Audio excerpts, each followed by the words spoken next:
बिस्मिल्लाहिर्रहमानिर्रहीम। मोटर हो, जनरेटर हो, उसके अंदर दो चीज़ें बड़ी इंपॉर्टेंट है, इलेक्ट्रिकल मोशन, मैकेनिकल मोशन। जरा सा बात तवज्जो के साथ सुनिएगा। इलेक्ट्रिकल का motion in terms of rotating magnetic field ही है, ठीक हो गया। और मैकेनिकल का जो मोशन है वो रोटर की मूवमेंट है, ठीक है। रोटर की जो मैकेनिकल मूवमेंट है that is concern with the mechanical motion and that is made in terms of mechanical degrees. उसको हम थीटा एम से डिनोट करते हैं, ठीक हो गया।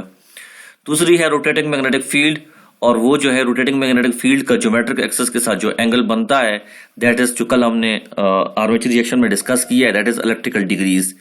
तो चाहे मैकेनिकल हो चाहे इलेक्ट्रिकल हो, 360 डिग्री ही रेवोल्यूशंस वन साइकिल की होती हैं। रोटर भी 360 डिग्री करता है रोटेशन, हम उसे कंसिडर करते हैं। और फेजर डायग्राम्स के अंदर जो हम लोगों ने रिजल्टेंट बनाया है और जो मोशन डिस्कस किया है उसमें भी 360 डिग्रीज है, ठीक है।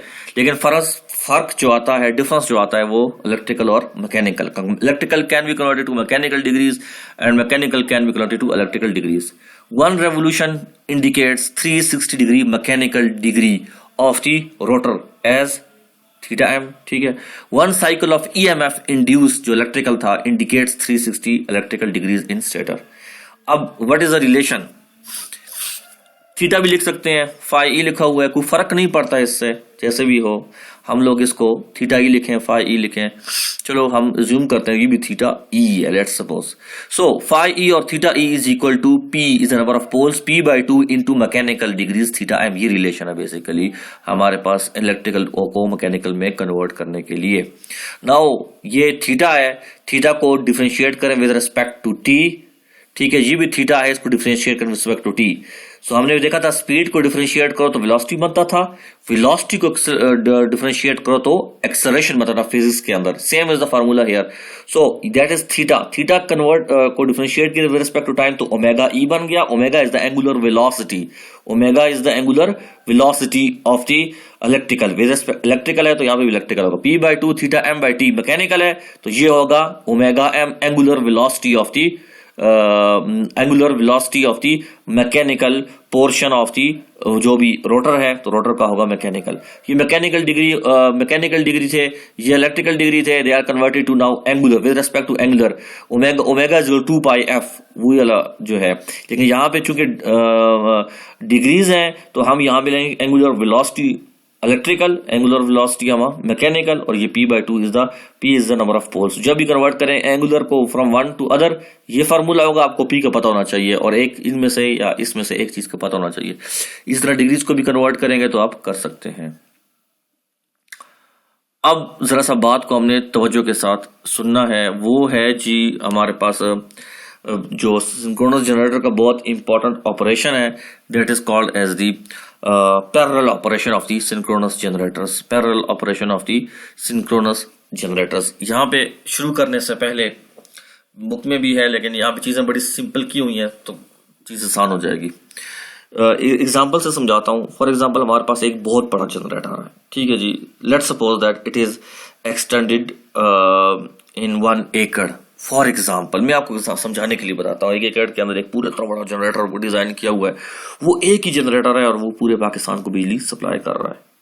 पाकिस्तान के अंदर बरोथा भी नहीं है, पाकिस्तान के अंदर जूम करते हैं जो है वारसक भी नहीं है, पाकिस्तान के अंदर भी कैपको भी नहीं है, बाकी जो जितनी भी डेस्को भी नहीं है, मतलब कोई भी इलेक्ट्रिकल कंपनी नहीं है। ये एक सिर्फ कंट्रोल डिस्ट्रीब्यूशन सेंटर जरूर बने हुए हैं और ये एक जनरेटर पूरे पाकिस्तान को बिजली सप्लाई कर रहा है। फॉर इंस्टेंस करते हैं जी, ठीक है जी, सप्लाई कर रहा है, लोगों का काम चल रहा है जी, ठीक है जी। और अज्यूम करते हैं फिलहाल क्वालिटी भी मेंटेन होती है, ठीक है। अब कुछ अर्से के बाद आपको चाहे गाड़ी हो चाहे जनरेटर हो चाहे कोई भी डिवाइस हो, वक्त के साथ उसकी डिग्रेड होती है, ठीक है। उसकी मेंटेनेंस चाहिए होती है, उसको फ्यूल इनपुट चाहिए होता है। अच्छा, फिर उसके कुछ वो पार्ट्स की वियर एंड टीयर स्टार्ट हो जाती है। फिर जो कॉन्टैक्ट्स पार्ट होते हैं उनकी जो है उनको रिफर्बिश करना पड़ता है। There are several things inside for a single machine. गाड़ी को देख लें, टायर्स के हिसाब से, इंजन के हिसाब से, और इसी तरह उसके हर चीज के हिसाब से, गियर ब्रेक सब कुछ। इसी तरह जनरेटर की भी छोटी छोटी चीजें, छोटे छोटे पार्ट्स हैं। अगर एक ही जनरेटर बनाते हैं तो थोड़ा सा अर्सा गुजरेगा तो हमें जनरेटर की कुछ मेंटेनेंस करनी पड़ेगी। अब जनरेटर की मेंटेनेंस इतनी आसान नहीं होती। आप किसी भी जो बंदा है जो ग्रिड स्टेशन पे होता है उसे पूछ लीजिएगा, जनरेटर को रोकते हैं और उसको 12 घंटे के 24 घंटे के बाद उसके पास जाते हैं, क्योंकि इतनी हीट प्रोड्यूस होती है कि कोई सरवाइव नहीं कर सकता। ठीक है, फिर वो कूल डाउन होता है, उसके कूलिंग के अलग मेथड्स होते हैं। ठीक है जी, एयर कूलिंग, लिक्विड कूलिंग, हमने ट्रांसफार्मर में भी देख चुके हैं ऑलरेडी ये चीज। तो फिर वो जाता है उसके पास और फिर वो जहाँ पे फॉल्टी पोर्शन होता है उसको जनरेटर को ब्रेक देना होता है, उसका अलग तरीका होता है। जनरेटर को ब्रेक कैसे देंगे, जनरेटर को स्टॉप करेंगे, वो आगे हम सिंक्रोनस मोटर में थोड़ा सा इसको पढ़ेंगे। ठीक है, उसके अलग मेथड्स हैं। फिर 24 आवर्स का डिले आया, फिर स्कूल हुआ, फिर उसको हमने रिप्लेस किया, फिर उसको दोबारा सेट किया, फिर उसमें और टाइम लगा, फिर चीज़ें जो मंगवाई थी वो भी उसके अंदर इंस्टॉल की, फिर जो इंजीनियर्स थे ये भी और लोकल भी या फॉरेन से जो भी मंगवाया या कुछ फॉल्ट आ गया वो उसको रिप्लेस किया, फिर जनरेटर को रन किया, फिर बिजली सप्लाई। फॉर एग्जांपल 2 दिन 4 दिन 6 दिन आपके पास सप्लाई नहीं थी, पूरा पाकिस्तान ब्लैकआउट के अंदर था। तो ये मसाइल उस वक्त बनते हैं जब आप एक मशीन पे रिलाय करते हैं। ठीक है, ये समझाने के लिए। अब जब आपके पास मशीन्स पैरेलल में होंगी, फॉर एग्जांपल 4 मशीन्स और हैं, फॉर एग्जांपल 5 मशीन्स और हैं, 7 मशीन्स हैं, 11 मशीन्स हैं, let's assume that we have 11 machines. तो 11 मशीन्स हैं, उनमें से 6 रनिंग पे हैं, 5 पीछे उस पे हैं, इमरजेंसी पे भी हैं, कुछ इमरजेंसी पे रखी हुई हैं और कुछ जो है वो उनको स्टॉप दिया हुआ है और कुछ जो है वो रनिंग पे हैं। जैसे एक मशीन फॉल्टी आएगी तो उस पिछली जो बचती है हमारे पास उसको हम रनिंग पे लाएंगे, इसको पीछे हम मेंटेनेंस पे ले जाएंगे। तो हमारे पास कम से कम ये होता है कि वो बिजली का ब्रेक डाउन नहीं आता, लाइट का, फिर हमारे पास आउटेज नहीं आती और क्वालिटी ऑफ सप्लाई मेंटेन होती है। तो ये सारा का सारा हम कर सकते हैं विद पैरेलल ऑपरेशन। अगर पैरेलल ऑपरेशन अल्टरनेटिव्स नहीं होंगे हमारे साथ पैरेलल ऑपरेशन में, तो वो जो एक मैंने में जो एग्जांपल दी है वो प्रॉब्लम्स हमारे पास बनेंगे। तो पैरेलल ऑपरेशन करने से ये फायदे हमें देखे हैं वो हमें मिलेंगे, क्वालिटी ऑफ सप्लाई, सिस्टम की एफिशिएंसी, अच्छा स्टेबिलिटी और बहुत सारे और। ठीक है, जिसमें कॉस्ट भी आएगा, इसमें इकोनॉमिक्स भी आती है, इसमें और बहुत सारे फैक्टर्स शामिल हैं। ठीक है जी, अब वो कौन सी कंडीशंस हैं, वो कौन सी शराइत हैं जिसकी वजह से जो है वो पैरेलल ऑपरेशन जनरेटर्स का हो सकता है, ये इंपॉर्टेंट है। अच्छा जी, वो कौन सी कंडीशन है उसको हमने स्टडी करना है। और फिर पैरेलल ऑपरेशन कैसे लाया जाता है एक मशीन के दूसरे, उसके लिए 2 मेथड्स हैं, 3 लैंप मेथड और सिंक्रोस्कोप, हम आगे भी देखेंगे। तो पहली कंडीशन क्या है, the terminal voltage of the incoming generator. जो भी मशीन आप पैरेलल में लाना चाहते हैं, जो ऑलरेडी रनिंग हो रही है उसके साथ पैरेलल में लाना चाहते हैं, must be same as the bus bar voltage. Incoming machine की जो वोल्टेज है वो रिमेन्स कांस्टेंट होनी चाहिए। कौन सी, जहां पर आप जिस मशीन की जो वोल्टेज है 3 फेज 380 है तो 3 फेज 380 दे, 440 है तो 440 है, 220 सिंगल की है 220 सिंगल की है, फ्रीक्वेंसी अगर 60 है तो 60 हो, 50 है तो 50 है, तो इससे पॉइंट आगे भी नहीं पॉइंट पीछे भी नहीं। ठीक है जी, the frequency of the generated voltage of the incoming alternator must be equal to the bus bar frequency. बस बार फ्रीक्वेंसी, वो बस बार वो पॉइंट होता है जहां पर हम मशीन्स को पैरेलल मिलाते हैं और वहां पे अगर फ्रीक्वेंसी सेम है तो that is the one feature of the paralleling. ठीक हो गया। अब तीसरी क्या है, the phase of the incoming alternator. Voltage angle, voltage का जो फेज है या इंपीडेंस का जो फेज है, वोल्टेज का जो फेज है, वी एंगल समथिंग डेल कर लें, वी एंगल डेल या वी एंगल सो भी, जो भी एंगल है थीटा वी या जो भी, वो must be same as the phase of the bus bar voltage. Angle भी ठीक है। तो फेज सीक्वेंस, अगर फेज सीक्वेंस पहली मशीन जो काम कर रही है उसका रेड येलो ब्लू है तो दूसरी मशीन जो पैरेलल में आएगी उसका भी phase sequence red yellow blue होगा। ऐसा नहीं हो सकता कि एक मशीन रेड येलो ब्लू में है और इधर हमने रेड ब्लू येलो कर दें, that will completely black out हो जाएगा इनकमिंग का। ठीक है जी, तो सेम हो जाएंगे। ये 4 शराइत हमारे पास आ गई। ये हमारे पास एक जनरेटर है, ये हमारे पास जो है वो लाइन की इम्पीडेंस है और ये हमारे पास यहाँ पे बहुत सारी मशीन्स आगे लगी हुई है। ये इनफिनाइट बस है, यहाँ पे वोल्टेज भी सेम होती है। इनफिनाइट बस की सबसे बड़ी खुसूसियत, फ्रीक्वेंसी भी सेम होती है, इम्पीडेंस इसकी स्मॉल होती है, इम्पीडेंस एंगल, इसका वोल्टेज का जो एंगल होता है वो एक फिक्स्ड होता है और इसका स्पेसिफिक सीक्वेंस होता है। ठीक है जी, ये मॉडल जो बताया ये सिंगल मशीन इनफिनाइट बस का एक मॉडल है। ठीक है, हमारे पास ये देखें कि फॉर एग्जांपल ये एक मशीन है M1। ठीक है जी, ये मशीन अपना काम कर रही है और एनर्जी पावर लोड को सप्लाई कर रही है। हम चाहते हैं कि पैरेलल ऑपरेशन में ये मशीन 2 भी आ जाए, मशीन 3 भी आ जाए और ये बस बार के साथ पैरेलल में आ जाए। ये मशीन डॉटेड लाइन के साथ शो की हुई हैं ताकि ये जो है जब ये मशीन्स आ जाएंगी तो इसका लोड शेयरिंग आसान हो जाएगी। अब मशीन 1 खाली काम नहीं करेगी, 2 भी काम करेगी, 3 भी काम करेगी और लोड डिस्ट्रीब्यूट हो जाएगा। Very simple. शराइत क्या है, इधर पॉइंट्स पे, इधर जो पॉइंट्स हैं कनेक्टेड ऑफ कनेक्शन पॉइंट्स और जो स्विच दरम्यान में लगे हुए हैं, इनमें वोल्टेज सेम हो, फ्रीक्वेंसी सेम हो, एंगल सेम हो वोल्टेज का और फेज सीक्वेंस सेम हो और इम्पीडेंस भी स्मॉल हो। ये भी एक चौथी 5वीं शर्त ये भी हो गई। अगर जरूर ज्यादा होगी तो फिर प्रॉब्लम्स बनेंगे। ठीक है जी। अब मेथड्स ऑफ सिंक्रोनाइजेशन, कोई भी मेथड हो सिंक्रोनाइजेशन का तो उसके लिए हम देखेंगे सिंक्रोनाइजेशन का मतलब यही है कि ये मशीन्स उन 4 शराइत के साथ, अगर इस मशीन के साथ पैरेलल में आना चाहती है तो वो 4 शराइत पूरी होती हैं कंडीशंस, तो उसका मतलब है ये मशीन्स इन पैरेलल में है, तो पैरेलल में है they machines are get synchronised with M1 and this machine also get synchronised with M1। तो M2 और M3 M1 में सिंक्रोनाइजेशन में आ जाएगी। अब वोल्टेजेस सेम हो, तो वोल्टेजेस सेम हो तो उसके लिए हम 3 फेज हमारे पास वोल्ट मीटर हो सकता है जो वोल्टेजेस मेजर कर सकता है M2 की और M3 की, चाहे ये M1 के साथ बराबर आ जाए। पहली बात तो ये है। दूसरी बात, phase sequence of the alternator, phase sequence red yellow blue या रेड ब्लू येलो, ये कैसे चेक करेंगे? फेज सीक्वेंस इंडिकेटर, इसके लिए एक डिवाइस होती है 3 फेज फेज सीक्वेंस इंडिकेटर, वो बता देगा कौन सा सीक्वेंस इसका है। अगर इन दोनों का सेम है वो बता देगा, नहीं सेम तो भी बता देगा। ये मसले तो हल हो जाएंगे। लेकिन मसला कहां पे अटकेगा? डिफरेंस इन फ्रीक्वेंसी, फ्रीक्वेंसी के अंदर शिफ्ट कितनी है। फॉर एग्जांपल इसकी फ्रीक्वेंसी एग्जैक्ट कितनी है, इसकी कितनी है, और इसमें इसकी जो फ्रीक्वेंसी है इन दोनों का कितना डिफरेंस है, वो कौन बताएगा? उसके लिए मेथड है। वो डायरेक्टली हम नहीं बता सकता फ्रीक्वेंसी मेजरमेंट, कोई भी डिवाइस नहीं बता सकती। उसके लिए एक मेथड होता है, वो हम अभी डिस्कस करते हैं। Differences in frequency and phase, angle का डिफरेंसेस कैसा होगा, वो कैसे मेजर करेंगे, उसके लिए 2 मेथड्स हैं हमारे पास जो इस्तेमाल होते हैं। ये कन्वेंशनल मेथड्स थे, हम कन्वेंशनली पढ़ते हैं। लेटेस्ट तो बहुत एडवांस डिजिटल और वो सब कुछ इस्तेमाल होता है, लेकिन बेसिक्स चूंकि हमारी पढ़नी होती है तो हम कन्वेंशनल मेथड्स को ही लेकर चलते हैं ताकि स्टूडेंट को समझने में आसानी हो। उसके लिए एक होता है जी 3 लैंप मेथड। ठीक है, 3 बल्ब इस्तेमाल करते हैं हम और उनको, या 3 लैंप्स कह दें हम, वो इस्तेमाल करते हैं 3 फेज सिस्टम के अंदर। उससे हम मशीन की फ्रीक्वेंसी और फेस का पता चला लेते हैं। और दूसरा कौन सा मेथड है? सिनरोस्कोप, सिंक्रोनाइजेशन से लफ्ज आया है। सिनरोस्कोप एक डिवाइस है, स्कोप बना हुआ होता है इसका, इससे हम मेथड देखते हैं कि मशीन की वोल्टेज और मशीन की जो वोल्टेज एंगल है वो और फ्रीक्वेंसी का शिफ्ट कितना। ये 2 लैंप मेथड है हमारे पास।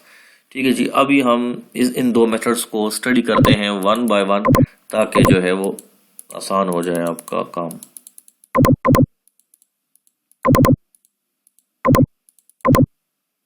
अच्छा जी,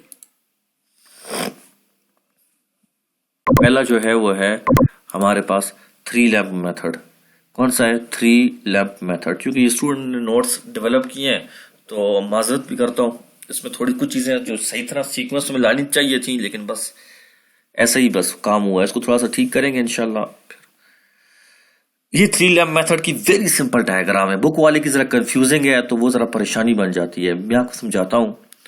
ये आप देख लें, हमारे पास एक मशीन है, ये वाली मशीन है। ठीक है जी, इस पर एक कुछ जनरेटर्स लगे हुए हैं, लोड्स को सप्लाई कर रहे हैं, एनर्जी सप्लाई कर रहे हैं। उनका सीक्वेंस है रेड, येलो और ब्लू। ठीक हो गया।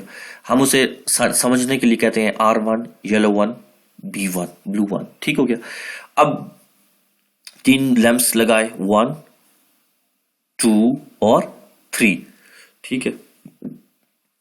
अब हमारे पास ये इनकमिंग मशीन है, ये आना चाहती है पैरेलल ऑपरेशन में ऊपर जो और मशीन्स लगी हो उनके साथ। ठीक है जी, इसका सीक्वेंस देखें, R2 कंटैक्ट के साथ, ये ब्रेकर्स हैं 3। अच्छा, R2, दूसरे का येलो 2, बिल्कुल जी 1 था, ये 2 था, ये आना चाहती है, ब्रेकर है 2, और ये क्या है?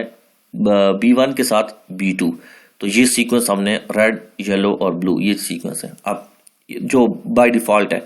अब कनेक्शंस कैसे बनाने हैं बल्ब्स के, इसको समझना। ये कनेक्शंस जान के हम बनाएंगे ताकि हमें डिफरेंसेस का पता चल सके। और वो पहला कनेक्शन हमने कैसे बनाया, जरा गौर से सुनेंगे। लैंप 1 को कनेक्ट किया जो मशीन काम कर रही थी उसके R1 के साथ, और जो मशीन इनकमिंग में आना चाहती है उसके R2 के साथ। R1 और R2 के साथ L1 कॉन्टेक्ट बन गया। ठीक हो गया।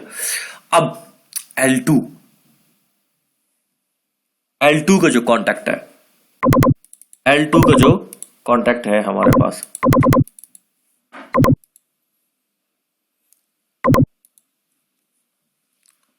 अब ये जो देखें लैंप L2 है हमारे पास, इसका एक एंड हमने कनेक्टेड किया हुआ है, गौर से देखें, Y1 के साथ, ठीक है।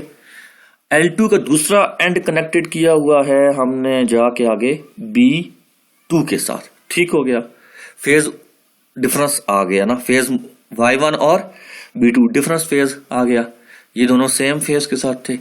L3 आगे एक एंड कनेक्टेड है देखें B1 के साथ, और दूसरा एंड कनेक्टेड है Y2 के साथ, डिफरेंस आ गए। अब जैसे ही इंटरनल स्विचेस इनके क्लोज हुए, तो हमने ये देखा कि लैंप L1 डार्क हो गया, और L2 और L3 जो दो लैंप्स थे ये ब्राइट हो गए, L2 L3 ग्लो हो गए और लैंप L1 डार्क हो गया, ठीक है। अब वोल्टेज एंगल और फेज का जो डिफरेंस है, अब ये देखना है। L1 डार्क इसलिए हुआ कि सेम फेजेस के साथ कनेक्टेड है, जब फेज सेम होगा तो पोटेंशियल डिफरेंस नहीं होगा, करंट नहीं फ्लो होगा, डार्क ही रहेगा।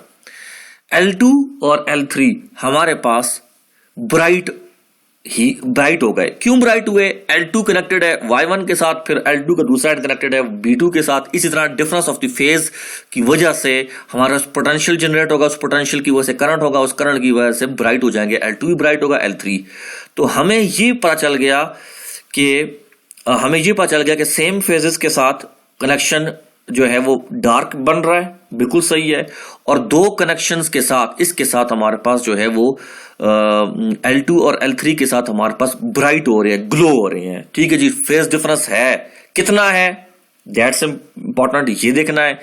अब ये तो कन्वेंशनल मेथड है, उसके लिहाज से चल रहे हैं, कितना है, और इंटेंसिटी डार्कनेस की कितनी है, क्वेश्चन नंबर 1। इंटेंसिटी ब्राइटनेस की कितनी है, क्वेश्चन नंबर 2। ये कौन बताएगा? ये फ्रीक्वेंसी बताएगी हमें। अब इनकमिंग मशीन की अगर फ्रीक्वेंसी ज्यादा है या कम है, डिफरेंस आता है फ्रीक्वेंसी का, तो उससे ये देखा जाएगा कि ये डार्क हो रहा है, ये डिम हुआ, फिर डार्क हुआ, फिर डिम हुआ, फिर डार्क हुआ, ये शो कर रहा है एक बात। या ये जो ग्लो कर रहे हैं दोनों L2 और L3, कभी ये ज्यादा ग्लो कर रहे हैं, कभी जरा सा कम हुए, फिर जरा ग्लो कर रहे हैं, तो इसका मतलब है ये पॉइंट ब्रेकर्स के क्लोज करने के नहीं है। व्हाई? बिकॉज कभी ये बुझ रहा है, कभी ये थोड़ा सा इसके अंदर स्विंग आई, फिर डार्क हुआ, तो ये पॉइंट ऑफ इंटरकनेक्शन उस वक्त होगा जब ये ब्रेकर उस वक्त एग्जैक्टली क्लोज हो जाएंगे इस मेथड के थ्रू, जब completely dark will remain dark and completely bright will remain bright at a certain intensity at a same point. यानी कि वेरी नहीं करेंगे इसकी ब्राइटनेस। जब ये दोनों हमें पता चल जाएगा कि ये ब्राइट ही रहे और ये डार्क ही रहा, उस वक्त हमें पता चल जाएगा कि फेज डिफरेंस जो है वो नहीं है, ठीक है, और फ्रीक्वेंसी भी सेम है। तो उस वक्त हम ये ब्रेकर क्लोज कर लेंगे और तब हमारे पास ये मशीन डायरेक्टली कनेक्ट हो जाएगी इन मशीन्स के साथ जो ऊपर लगी हुई हैं, और काम चलेगा। ठीक हो गया। इस मेथड्स के एडवांटेजेस भी हैं, डिसएडवांटेजेस भी हैं। एडवांटेजेस तो इसके ये हुए कि इससे हमें पैरामीटर्स का पता चल गया कि कनेक्शन का पॉइंट, और डिसएडवांटेज मेथड के क्या है कि एट द इंस्टेंट में कुछ फ्लक्चुएशन हो सकती है डिजिटल, ठीक है जी, वो हमें इस कन्वेंशनल मेथड से नहीं पता चल सकती। थोड़ा सा टाइम, मिली सेकेंड का फर्क आ सकता है, माइक्रो का फर्क आ सकता है, उससे बहुत बड़ा प्रॉब्लम्स पावर सिस्टम में बन सकते हैं। लेकिन चूंकि वो कन्वेंशनल सिस्टम है तो इसी को लेके आके चलते हैं, चलाया है काम कन्वेंशनल। ये तो दो ब्राइट थे और एक डार्क था, ये जानकर की रखे थे।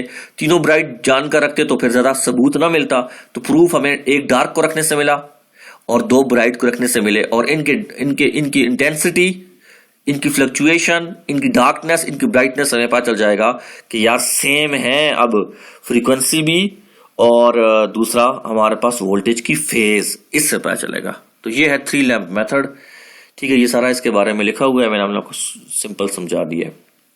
अगला मेथड है सिंक्रोस्कोप। सिंक्रोस्कोप का लफ्ज सिंक्रोनाइजेशन से आया है, स्कोप का मतलब है डिस्प्ले, देख लें आप, ठीक है। वेरी सिंपल, इसको भी सिंपल अल्फाज से समझा देता हूँ, थ्योरी भी आप पढ़ लीजिएगा, सेम है। उससे आगे एडवांस मेथड है ये। आप समझें कि 3 लैंप ने तरक्की की है मेथड ने, और डेवलपमेंट हुई है रिसर्च के अंदर, तो सिंक्रोस्कोप मेथड हमारे पास आया है। अब सिंक्रोस्कोप में जब इनकमिंग मशीन आना चाहती है, उसके पैरेलल में जो मशीन्स काम कर रही हैं, तो हमारे पास ये आउटपुट डिस्प्ले होगा सिनेरोस्कोप का। एक स्कोप है हमारे पास, जैसे ऑसिलोस्कोप होता है, इसी तरह ये भी एक स्कोप है। हमारे पास ये नीडल है, नीडल राइट भी जा सकती है, नीडल लेफ्ट पे भी जा सकती है, और नीडल 12 o'clock बिल्कुल स्टे कर सकती है। जैसे घड़ी के अंदर एक वक्त आता है, एक इंस्टेंट आता है जब 12 o'clock में दो नीडल्स 12 o'clock पे होती हैं, सेकंड की भी 12 o'clock, तो तीनों नीडल्स 12 o'clock पे होती हैं। तो एक पोजीशन इस नीडल की ये वाली है 12 o'clock की, एक पोजीशन इस नीडल की ये है कि ये राइट भी जा सकती है, और एक नीडल ये है कि वो लेफ्ट भी जा सकती है। जब राइट जाएगी तो उसका मतलब है नीडल की मोशन क्लॉकवाइज की तरफ जा रही है, जब लेफ्ट की तरफ जाएगी तो नीडल की मोशन काउंटर क्लॉकवाइज की तरफ है। ठीक हो गया। अब तवज्जो के साथ सुने, ये 3 केसेस है इसके अंदर और कुछ भी नहीं है।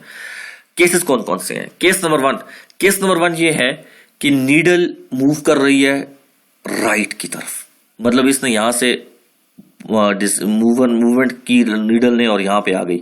जब नीडल राइट की तरफ जा रही है तो इसका ये इंडिकेशन होगी कि जो इनकमिंग मशीन है जो आना चाह रही है पैरेलल ऑपरेशन में, वो उसकी मोशन, उसकी फ्रीक्वेंसी, उसकी रोटर की जो स्पीड है वो फास्ट है compare to the synchronized machines that are already working.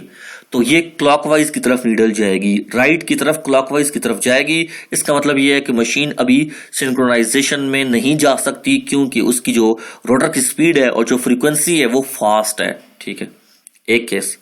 दूसरा केस, अगर नीडल ये शो कर रही है कनेक्शन में कि यार ये जा रही है लेफ्ट की तरफ, ये जा रही है काउंटर क्लॉकवाइज की तरफ, तो इसका इंडिकेशन ये होगी जो इनकमिंग मशीन आप लाना चाहते हो उसकी जो फ्रीक्वेंसी है या रोटर की जो स्पीड है वो सिंक्रोनाइज्ड मशीन से कम है, उसकी मूवमेंट स्लो है। फॉर एग्जांपल, अगर सिंक्रोनाइज्ड मशीन्स की फ्रीक्वेंसी 60 पे काम कर रही है या 50 पे काम कर रही है, तो ये 45 पे जा रही है, ये 48 पे जा रही है, स्लो है, उनसे कम है, तो ये नीडल लेफ्ट की तरफ काउंटर क्लॉकवाइज की तरफ जाएगी। तो इससे ये हुआ केस नंबर 1 में ये भी पॉइंट ऑफ सिंक्रोनाइजेशन नहीं है, ये भी पॉइंट ऑफ सिंक्रोनाइजेशन नहीं है। हमारे पास एक पॉइंट ऐसा आएगा जब नीडल 12 o'clock स्टैंड स्टिल करेगी। इस पॉइंट पे जब 12 o'clock स्टैंड स्टिल करेगी, ना राइट को जा रही है ना लेफ्ट को जा रही है, इसका मतलब ये है कि फ्रीक्वेंसी भी सेम है और फेज भी सेम है वोल्टेज का, इनकमिंग मशीन का और बस बार्स का। ये वो पॉइंट है जो डायरेक्टली कनेक्टेड करना चाहिए, अब पॉइंट है जिससे डायरेक्ट कनेक्शन करना चाहिए इनकमिंग मशीन्स का विद द अदर मशीन्स। तो इस पॉइंट को हम डायरेक्टली कनेक्ट कर लेंगे, तो सिनेरोस्कोप के मेथड से ये कनेक्ट हो जाएगा डायरेक्टली। ठीक हो गया, ये तीसरा केस है। अब सिनेरोस्कोप के मेथड को कंपेयर किया जाए 3 लैंप मेथड से, तो ये मेथड सुपीरियर है, ये वाला मेथड, क्योंकि इससे बहुत अच्छी इंडिकेशन होती है पॉइंट ऑफ कनेक्शन की बनिस्बत 3 लैंप से। 3 लैंप से इंसान धोखा खा सकता है कि लाइट कितना डिम करती है, पहले कम की है अब ज्यादा किया है, तो उससे इस मेथड से एडवांस मेथड है, इससे ज्यादा हमें पता चल जाता है। इससे भी एडवांस मेथड्स आए हुए हैं जिससे डायरेक्ट मशीन खुद ब खुद बता देती है कि ये पॉइंट ऑफ इंटरकनेक्शन है कि नहीं है। ठीक है जी। अब ये जो 2 वेव फॉर्म्स का जो एरर है कि कैसे पता चलेगा, ये हम अभी इस बुक के अंदर, हम अपनी बुक के अंदर देखते हैं कि कौन सा जो मशीन है। ये देख लें, ये सिनेरोस्कोप बनाया हुआ उन्होंने, डिस्प्ले करता है। ठीक हो गया जी। अच्छा, ये आपका 3 लैंप मेथड की डायग्राम है, ये ऊपर इसने बनाई हुई है, ये भी देख लें। ये इनकमिंग मशीन आना चाहती है, फॉर एग्जांपल ये मशीन आना चाहती है इसके साथ पैरेलल में, तो ये ब्रेकर्स लगे हुए हैं। क्लोज और ओपन कब होंगे? जब वो शराइत पूरी होंगी। शराइत पूरी होगी तो ये पैरेलल ऑपरेशन करेंगे, नहीं करेंगे तो पैरेलल ऑपरेशन नहीं हो सकता। ठीक है जी। अच्छा, एक और चीज जो इसमें है वो हम देखते हैं, इसमें सिंक्रोनाइजेशन लैंप की डायग्राम बनी हुई है, लेकिन बुक में कंफ्यूजिंग बनी हुई है। थोड़ा सा ये है कि समझने वो परेशानी भी हो सकती है, कंफ्यूजिंग सी बनी हुई है थोड़ी सी, तो सिंपल सी बनाई वो कोर बुक से हमने आपको एक्सप्लेन किया बनाई हुई। ठीक है, उससे भी एडवांस आ गए हैं। अब ये देखते हैं ये चीज, वोल्टेज का जो फेज है एंगल, किसका? इनकमिंग मशीन का, इनकमिंग मशीन का जो कि पैरेलल आना चाहती है, पहली बात, और वो जो ऑलरेडी सिंक्रोनाइज्ड है, बस लिखा हुआ उसके साथ, यानी कि सिंक्रोनाइज्ड मशीन्स आप कह सकते हैं जो ऑलरेडी वर्किंग कर रही हैं, बस बार्स के साथ कनेक्टेड है, उनका तो ये फेज है। ये देखें उनकी जो ये वेव फॉर्म है, ये देख लें आप इस तरह। अब ये जो इनकमिंग आना चाहती है, ये शुरू में देखें आप, इसका जो वेव फॉर्म बन रही है वो आपके सामने है, क्लियर है। ये उसकी कितनी बड़ी डिफरेंस दिखा रहा है, फेज एंगल दिखा रहा है उसका आपस में, उनके एम्पलीट्यूड्स में भी फर्क आ रहा है, उनके फेज एंगल भी फर्क आ रहा है। तो इन दोनों के दरमियान जो डिफरेंस है that is called error angle. क्या है जी? Error angle. और एक पॉइंट ऐसा आता है वक्त के साथ साथ जब 12 o'clock होती है तो वेव्स गेट सिंक्रोनाइज्ड। ये देख लें आप, बिल्कुल साथ साथ सिंक्रोनाइज होती है। तो ये जो सिंक्रोनाइज हो जाती है, ये पॉइंट होता है कनेक्शन का, स्विच को क्लोज करने का। उससे पहले कर लिया तो that will create a lot of problems. ठीक है, अब यहां पे दो बातें हैं जो इंपॉर्टेंट हैं, वो लिखी हुई हैं आई थिंक सो। ये बिल्कुल, अगर आपने ब्रेकर्स को, एरर एंगल था 10 डिग्री, आपको पता था कि सिंड्रोस्कोप 10 डिग्री बता रहा है कि अभी 12 o'clock एग्जैक्ट नहीं हुआ, 10 डिग्री का डिफरेंस है, और आपने क्लोज कर लिए बाय सर्टन मींस ब्रेकर को, that will create automatic tripping of the generator breaker. Tripping होगी, उससे लॉस होगा, उससे फॉल्टी कंडीशन क्रिएट होगी, उससे कोई एनोनमस अनस्टेबल करंट्स जनरेट हो सकते हैं, वो फ्लो करेंगे। ये तो एक गलती हो गई। अगर गलती आपकी ज्यादा हो गई, फॉर एग्जांपल डिफरेंस था दोनों के दरमियान 10 डिग्री की बजाय 180 डिग्री का, 180 degree is out of phase angle, अगर आपने उस वक्त क्लोज कर लिया बस, तो what will happen? Complete blackout हो जाएगा, कंप्लीट ब्लैकआउट हो जाएगा। ठीक है जी, और machines will create oscillating torques on both stator and rotor that may result in immediate damage or at best a decrease in the service life। अगर बहुत machine robust है तो ये होगा, वरना that will create a lot of problems। ठीक है जी, ये हमने चीज डिस्कस कर ली। अब ये दो इंपॉर्टेंट है, prime mover governor characteristics, that is a famous term used for the synchronous generators. Synchronous generator में प्राइम मूवर गवर्नर कैरेक्टरिस्टिक्स एक टर्म होती है, हम इस्तेमाल करते हैं। ठीक है जी, क्या होता है, हम यानी कि गवर्नर को, जो अगर फॉर एग्जांपल हाइड्रो जनरेशन है तो गवर्नर का जो कंट्रोल होगा that is input and output control of the water. ठीक हो जी, तो उसके किसके थ्रू करते हैं? गवर्नर स्विच के थ्रू करते हैं। गवर्नर स्विच होता है क्लोज ओपन, ये दो टर्म्स होती हैं। कितने टाइम के लिए सब कुछ होता है? पहले मैनुअल होते थे, फिर ऑटोमेटिक हुए, अब तो इंटेलिजेंट एडवांस कंट्रोल डेवलप हुआ है। ठीक है जी, हम रेगुलेशन, किसी भी रेगुलेशन को हम डिस्कस करते थे, याद है आपको, वोल्टेज रेगुलेशन, करंट रेगुलेशन, चाहे पावर रेगुलेशन, स्पीड रेगुलेशन, तो no load minus full load divided by full load. तो चूंकि ये गवर्नर स्पीड है, स्पीड रेगुलेशन है, इसकी गवर्नर कंट्रोल की वजह से रोटर की स्पीड, टरबाइन की स्पीड कंट्रोल होती है, तो उससे कहते हैं governor speed regulation. No load speed minus full load rated speed divided by full load और रेटेड स्पीड। ये स्पीड के लिहाज से हो गई। अब रोटर के लिहाज से जो फ्रीक्वेंसी होगी, फ्रीक्वेंसी रोटर की, no load minus full load divided by full load. ठीक है जी, अब इसको डिस्कस करने से, कर्व को बताने से पहले हम गवर्नर ड्रूप, एक टर्म है वो इस्तेमाल करते हैं, स्लोप।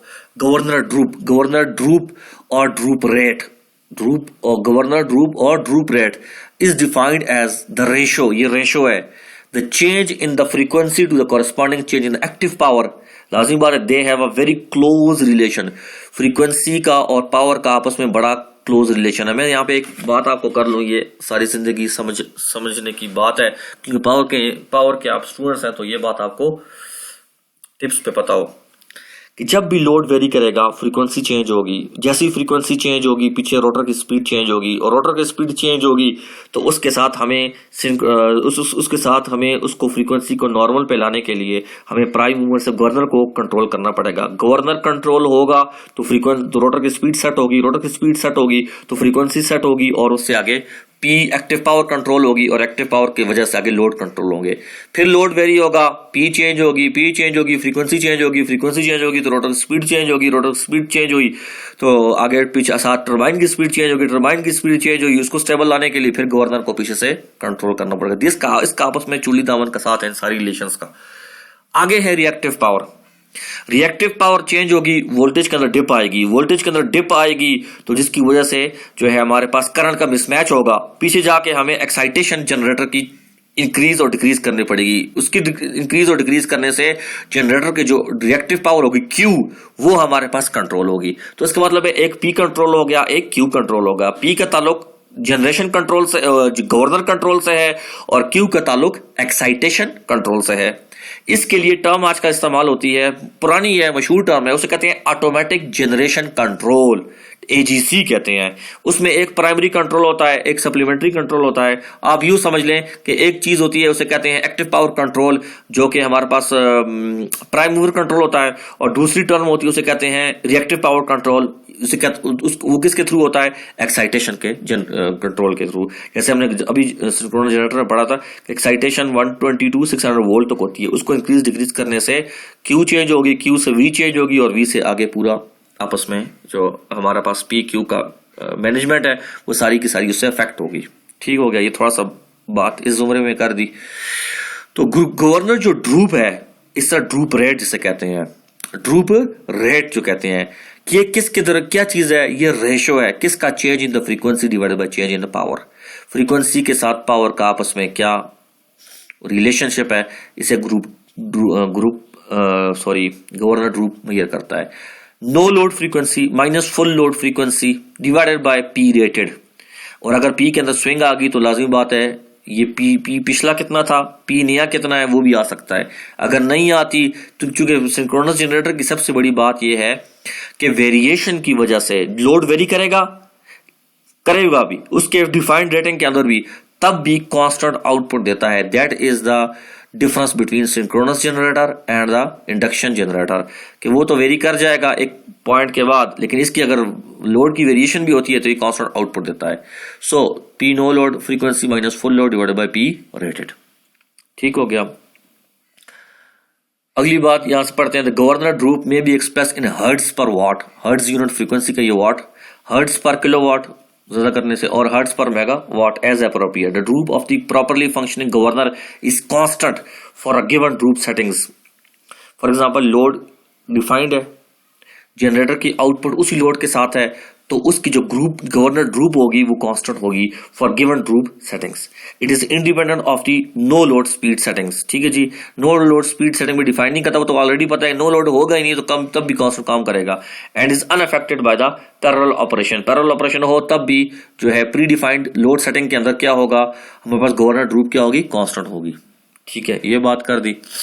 अब हम इस कर्व को देखते हैं, या हम देखें हमारे पास 60 हर्ट्ज है, एक 60 हर्ट्ज की फ्रीक्वेंसी है, 60 से इंक्रीज कर सकती है 61 पे भी, 60 से हर्ट्ज कर सकती है 59 58 इस तरह भी। ठीक है, एक बात। दूसरा हमारे पास जो एक्स एक्सेस पे है वो क्या है, power is in kilowatt, it may be in megawatt. ठीक हो गया, दूसरी बात हो गई। अब गवर्नर की भी बड़ी एक गवर्नर होता है, उसे कहते हैं हम आइसोक्रोनस गवर्नर। आइसोक्रोनस गवर्नर या आइसोक्रोनस जनरेटर भी आप कह सकते हैं, वो जनरेटर है जिसकी फ्रीक्वेंसी हमेशा के लिए कांस्टेंट होती है। क्या होती है? कांस्टेंट होती है। 60 पे है तो 60 पे क्या रहेगा, कांस्टेंट ही रहेगा। लेकिन इस गवर्नर का या इस जनरेटर का नुकसान ये होता है कि इसको हम पैरेलल ऑपरेशन में नहीं ला सकते, क्योंकि ये आगे इफेक्ट जब चेंजेस आएंगी तो ये फिर उसको कैटर नहीं कर सकता। उसके लिए अगर advance control, solid state control लाया जाए इलेक्ट्रॉनिक्स का तो काम करेगा, अदरवाइज ये आगे ये नहीं कर सकता। ये रिलेशनशिप हमारे पास इसने यहाँ पे मैं एक्सप्लेन नहीं की, ऑथर ने इसको आगे एक्सप्लेन किया होगा जरूर ये इस डायग्राम के बाद। यहाँ पे आप इसको स्टडी कर लें जरा सा। यहाँ पे मेरे ख्याल में आपको बता देता हूँ, आइसोक्रोनस का उसने लफ्ज इस्तेमाल किया है, जरूर वही आप इसको स्टडी करेंगे थोड़ा सा तो ये आपको क्लियर हो जाएगा। विद कांस्टेंट ड्रूप कैरेक्टरिस्टिक्स, अच्छा, जिसमें स्लोप कोई भी नहीं होता, उसे हम कहते हैं आइसोक्रोनस। ठीक है जी, ये 60 हर्ट्ज है। ठीक है, अब 60 पे कितनी स्पीड आई है सिंक्रोनस, 3600। पोल्स कितने होंगे, I don't know. NS formula put कर लें, 120 एफ को 60 लिख लें बाय पी को आप कर लें फॉर एग्जांपल 2 कर लें तो 18 मल्टीप्लाई बाय 120, जो भी। तो कुछ स्पेसिफिक पोल्स हैं जिसकी और फ्रीक्वेंसी 60 है, जिसकी वजह से आउटपुट कितना आया 3600, और ये रेटेड है। क्या है? रेटेड है। इसकी वजह से जो फ्रीक्वेंसी कांस्टेंट है और ये रेटेड आउटपुट देता रहेगा। अगर इसी जनरेटर को हम नो लोड पे भी काम करवाएं तब भी ये 60 पे 3600 देता रहेगा, और विद इन लोड इसको वेरी भी करवाएं तब ये कॉस्ट 3600 देगा। लेकिन जब लोड वेरी होगा उस सेटिंग से जरा सा इंक्रीज कर जाएगा। लोड कम हुआ, याद रखिएगा, लोड कम हुआ, डिक्रीज इन लोड हुआ, फ्रीक्वेंसी इंक्रीज हो जाएगी, फ्रीक्वेंसी इंक्रीज हो जाएगी। और अगर लोड ज्यादा हुआ, फ्रीक्वेंसी क्या हो जाएगी, यहां पे चली जाएगी, डिक्रीज हो जाएगी। यही रिलेशन याद रखना है, ठीक है। फॉर एग्जाम्पल हम रिज्यूम करते हैं, फ्रीक्वेंसी लोड कम हुआ, फ्रीक्वेंसी इंक्रीज हो गई, तो 61.2 पे हुई, 1.2 का डिफरेंस बहुत बड़ा है। फ्रीक्वेंसी चली गई 3672, रेट्रो के अंदर ऑसिलेशन आ गई, उसको फ्रीक्वेंसी शिफ्ट आई, गवर्नर को कंट्रोल करना पड़ेगा ताकि नॉर्मल पे आए। हमने ये देखा कि ये हमारे पास कौन सी लाइन है, ये तो आइसोक्रोनस की होगी जिसमें कांस्टेंट ऑपरेशन है। ये हमारे पास जो है वो जो हमारे पास जो लाइन है वो generators that are operating with loaded conditions and generators that are operating in parallel, ठीक है जी। ये लाइन जो है हमारे पास इस आइसोक्रोनस की जो लाइन है, इसकी जो स्पीड सेटिंग है, इसको कट करती है एक पॉइंट पे। This point is called let's A. ये वो पॉइंट है जहां पे हमें जनरेटर का रेटेड आउटपुट चाहिए। दिस इज द 500 किलोवाट, ठीक है जी। ये 61.2 that is acceptable, right, that is acceptable, ये बात याद रखेंगे, ठीक है जी। अब एक और बात डिस्कस करते हैं। ये 61.2 was with in the pre defined value. अब फ्रीक्वेंसी कम हुई और लोड कम हुआ तो फ्रीक्वेंसी 61.2 से 63 पे चली गई, और जरा सा उसके अंदर लोड इंक्रीज हुआ, फ्रीक्वेंसी डिक्रीज हुई तो 61 पे चली गई। हम अज्यूम करते हैं ये 61 है और ये अज्यूम करते हैं 63 है समथिंग। इस तरह इसका ऑपरेशन हो, डॉटेड लाइन से शो कर रहा है, या इस तरह इसका ऑपरेशन हो जो डॉटेड लाइन ये शो कर रहा है। आप देखेंगे जब भी वैल्यू निकालेंगे गवर्नर ड्रूप की, change in frequency divided bye change in power, आप देखिएगा स्लोप की आंसर सेम आएगा, स्लोप रिमेन्स कांस्टेंट। ये स्लोप कांस्टेंट है और ये स्लोप कांस्टेंट आएगा, लेकिन डिफरेंस क्या आएगा? डिफरेंस ये हुआ कि हमारे पास जब फ्रीक्वेंसी कम हुई, यहां पे देखें फ्रीक्वेंसी 61 पे चली गई फॉर एग्जांपल, या 61 पे चली गई या 60.5 है, जो भी वैल्यू है इसकी, उसकी वजह से जो कट किया है इसने आइसोक्रोनस की स्पीड सेटिंग को, और जो इसकी हॉरिजॉन्टल लाइन है वो जो कट किया है, इस पे हमारे पास जो वॉटेज बनती है वो चाहे 400 समझे या 350 किलोवाट हो जाए, कम हो जाएगी। फिर जो जहां पे हमारे पास फ्रीक्वेंसी, जहां पे हमारे पास लोड कम हुआ और फ्रीक्वेंसी ज्यादा हो गई, फ्रीक्वेंसी ज्यादा हुई, उसकी वजह से हमारे पास जो चेंज आई है, जो पावर यहां पर हुई, वो 500 से 600 या 650 किलोवाट पे चली गई। तो change in frequency divided bye change in power, that is called governor drupe, ठीक है। फॉर गिवन मशीन सेटिंग्स, एक ही मशीन के लिए ये गवर्नर ड्रूप सेम रहता है। चेंज जो आएगा वो फ्रीक्वेंसी पे आएगा, चेंज जो आएगा वो पावर के आउटपुट पे आएगा, लेकिन ओवरऑल जो रेट, गवर्नर रेट है या ड्रूप रेट जिसे कहते हैं, वो कांस्टेंट रहेगा। इसको याद करना है। फिर आगे हमारे पास इसी तरह एक क्वेश्चन है, ये क्वेश्चन भी इंक्लूडेड है कोर्स के अंदर, आप देख लें, इसको स्टडी कर लें। डायग्राम का हवाला दिया है, नहीं भी दे सकता पेपर में, ठीक है जी। आपके पास बताया गया है कि ये रेटेड ऑपरेटिंग कंडीशन में 500 किलोवाट ऑपरेट करता है, 460 वोल्ट है, 60 हर्ट्ज है, ये हर्ट्ज रेटेड है, 3 फेज है, 2 पोल जनरेटर, तो P इक्वल टू 2 पुट करेंगे। स्पीड रेगुलेशन के लिए वही no load full load divided by rated. Governor droop, change in the frequency by change in power, power नहीं चेंज हो रही, किलोवाट के अंदर 500 ही है, दैट्स इट। ये पुट करेंगे तो आपके पास वो भी आ जाएगा। इसी तरह इसके बाद कोर्स में साथ वो भी इंक्लूडेड है आपके पर यूनिट वैल्यूज, उसको भी देख लीजिएगा। कूलिंग कैसे करते हैं वो भी देख लीजिएगा, दैट आर इंक्लूडेड, वो सेम है, हर चैप्टर में रिपीट होगी, तो वो सिंपल है। तो इसके साथ साथ हमारा ये सिंक्रोनस जनरेटर का जो चैप्टर है वो कंक्लूड हो गया है। इसके अंदर जो आपके जो प्रॉब्लम्स हैं वो आपने करने हैं प्रैक्टिस, और इसके साथ जो मैंने टॉपिक्स बताए हैं बुक के साथ, दोनों आपसे प्रिपरेशन बुक से भी करेंगे और प्रिपरेशन आपने नोट से भी करनी है, और जो मैंने डिस्कशंस की हैं वो भी इंक्लूडेड है। तब आपकी प्रिपरेशन होगी। तो एग्जाम फिजिकल भी हो सकता है at the end, exam online भी हो सकता है, you may be ready for both of them. तो पेपर इनसे बनेगा, आउट ऑफ कोर्स कोई नहीं बन सकता। लेकिन जो स्टूडेंट सिंपली सुनता है और उसको प्रैक्टिस नहीं करता, और पेपर से उसके बुक से पढ़ के उसके नोट्स नहीं बनाता, या उससे वो प्रैक्टिस नहीं करता न्यूमेरिकल्स की चीजों की, he will be unable to pass the MCQs and he will be unable to pass the final exam। ये बात आपने नोट कर ली। तो उसके साथ आप एंड करते हैं।